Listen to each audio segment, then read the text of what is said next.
Hi happy morning. இன்றைக்கி ரொம்ப இருட்டாக இருக்குது காலையிலேயே. ஏன்னா மழை வர்ற மாதிரி இருக்குது, அதனால ரொம்ப இருட்டாக இருக்குது. கிளைமேட் பார்த்தாலே தெரியும் உங்களுக்கு, ரொம்ப இருண்டு போய் தான் இருக்குது. இந்த பிங்க் கலர் ரோஸ் நேற்று பார்த்தது இது கொஞ்சம் மொட்டாக இருந்துச்சா, இன்றைக்கி லைட்டாக விரிஞ்சிருக்கு. இது இந்த அளவு விரியாது, இடம் பெருசாகவே விரியும்.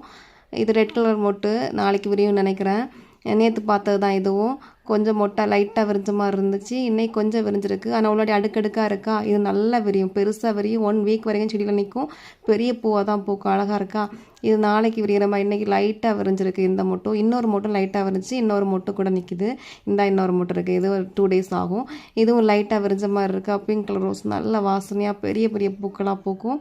1 வீக்கில் நிற்கும் போது இது கலர் கொஞ்சம் ரொம்ப டார்க்காகவும் மாறும். நான் ஒரு பூவை பறிக்காமல் விட்டு காமிச்சு தரேன் எப்படி இருக்குது அப்படிங்கிறது. இது நாட்டு பன்னீர் பட்டன் ரோஸில் 1 பூத்துருக்கு. இது ஆந்திரா பன்னீர் ரோஸ், ஆந்திரா பன்னீர் ரோஸில் 1 பூ பூத்துருக்கு, லைட்டாக தான் விரிஞ்சிருக்கு. பிரிட்டிஷ் குயின்லேயும் இன்றைக்கி 1 பூ பூத்துருக்கு. அப்புறமா 2-3 மொட்டு வச்சுருக்கு, 2-3 நாளில் பூத்துட்டே தான் இருக்கும். இது பட்டன் ரோஸ் 2 பூ பூத்துருக்கு, அழகாக இருக்குது பார்க்குறதுக்கு, நல்லா இருக்கா. ரோஜா செடிகள் இன்றைக்கி இவ்வளோ பூக்கள் தான் பூத்துருக்கு.